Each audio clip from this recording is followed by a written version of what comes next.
KK, and I just wanted to say that there are a lot of shows, but before I really jump into it, I kind of wanted to explain how I picked these. I can personally vouch for all of these shows and movies. I've watched at least 1 or 2 episodes. Usually by the end of the first 3 or 4 episodes, tell if I'm going to be into the show or not. I would say that I like a little bit of everything. 98% of what I'm going to tell you find on Netflix. There is something that you will like in here. If we can get this to maybe 10 thumbs ups, then I will narrow my list down to the top 10 shows I like on Netflix. Without further ado, let's get started. Number 1, who is based off of a book by James Patterson. These animals have this virus and they almost start ruling the world. Like, they start taking over places. Number 2, Roseanne is a really funny comedy. It's old, but it's one of those kind of things that I think never gets really old.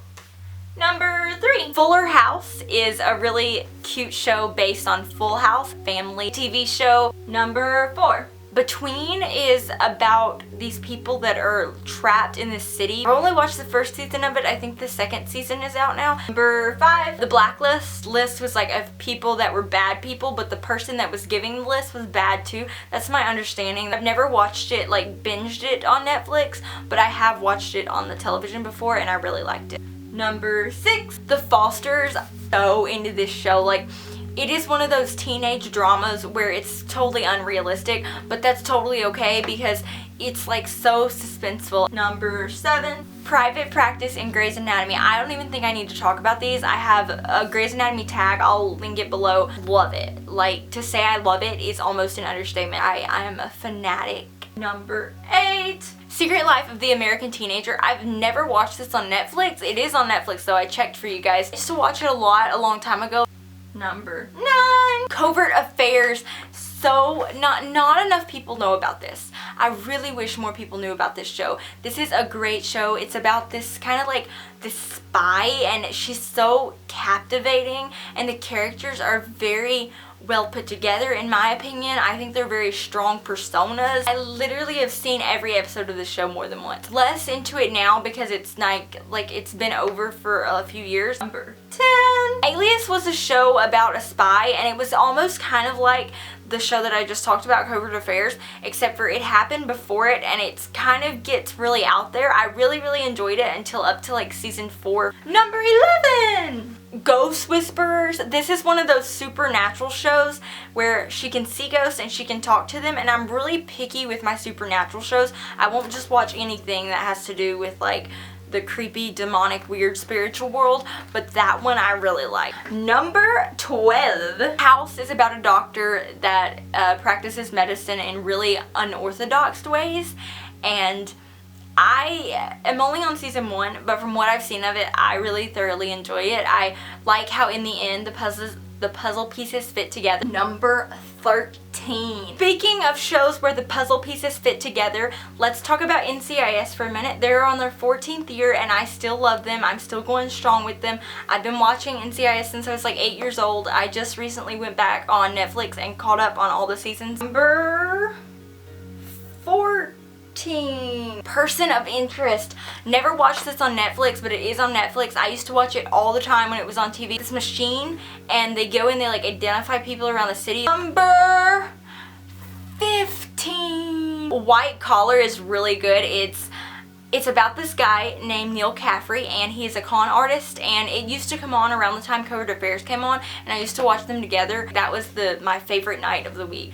16, Jessica Jones. This is a show I never thought I'd like. I started watching this totally expecting to hate it, but I was pleasantly surprised. I enjoyed it. 17, 90210. I never finished the series, but from what I watched of it, I liked it. 18, Law and Order SUV. I've watched a ton of these on TV and I could totally see myself binging them if I had enough time. 19, One Tree Hill. Oh, don't even get me started. You guys can tell which ones I'm really into. I love One Tree Hill. So a lot of people I've heard say can't really get into it. Just give it a chance. With One Tree Hill, I was like intrigued at the beginning. Anyway, I got to like the middle of the first season and it got so good and I loved it. 20, Dance Academy is an Australian TV show. It's like a teenage drama, but they go to this dance school and it's really great. It's got lots of drama.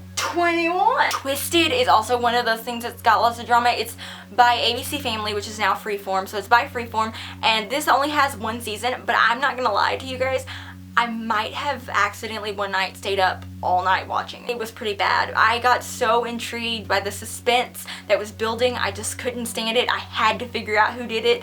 22. Recovery Road is also by Freeform. I don't think it's on Netflix, but it's really good too. And I don't know why it was canceled for the second season, but it was great. 23. Charmed is another one of those supernatural shows, and it's about 3 sisters that are charmed, like magical, and I think it's a really cool show. I've been in love with this show since I was like 8, 9 years old. I don't like watch it very much anymore. Special effects were like my favorite thing though, because when I was 8 or 9 years old, watching people orb in and out was so fun. 24. Royal Pains is a show about doctors. They live in the Hamptons. 25. Wanna go? Oh my goodness, guys. I watched the whole first season in like less than a week. I literally sped through the episodes. I love it. I'm addicted to it. I watch it on the app now. 26 is How to Get Away with Murder. This is about a group of people that are taught law in a law school, kind of like in a college kind of thing. And honestly, Quantico and How to Get Away with Murder kind of remind me of each other almost by the training and the stuff, but it's like a completely different world, and it's great. I accidentally one time stayed up and watched How to Get Away with Murder all night too. 27. Bones is so great. Bones is so unique and different. 28. H2O is about these 3 girls that transform into mermaids, and I used to love this show. It's a really like teenagery kind of show, like almost like a little kiddish show, but I don't really care. I loved it and I still like it. 29. Supernatural is the last like supernaturalist show, I guess you would say, that I have, and I haven't yet seen all of them. I'm still in the first season, but I'm on like episode 8 and I started it like 2 days ago. 30. Notorious is the last one. This is a new TV show. It's about like the news and stuff, and honestly going into it I had very little expectations of it. One of those shows where it keeps your suspense, and in the end all the puzzle pieces fit together, and those are just the top 2 things for me. Going on to movies, I have a lot of Disney movies. 31. Cowbells. 32. Cadet Kelly. 33. Wendy Wu, Homecoming Warrior. 34. Camp Rock. 35. Wizards of Waverly Place. 36. Lemonade Mouth. 37. Princess Protection Program. 38. Radio Rebel. 39. Twilight. And 40. The Hunger Games. 41. And the Divergent series. 42. What Maisie Knew is about this little girl who doesn't have very good parents, and she finds a good parent in a friend. 43.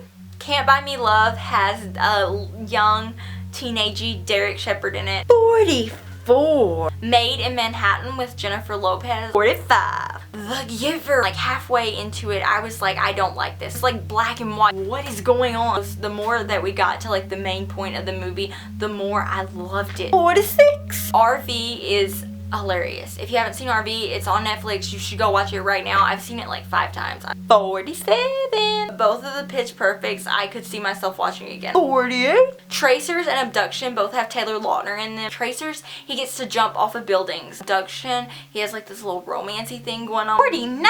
Bad Night is the last thing that we have left, guys. Hate to say it wasn't a good movie, but it was something that I normally would not watch had YouTubers not been in it. I do hope that you guys enjoyed this video. Remember to give it a thumbs up. Let me know what kind of shows you watch down below. So much for watching. I hope that you found something new to watch, and remember to maybe click subscribe. I'll talk to you later. I love you. Bye.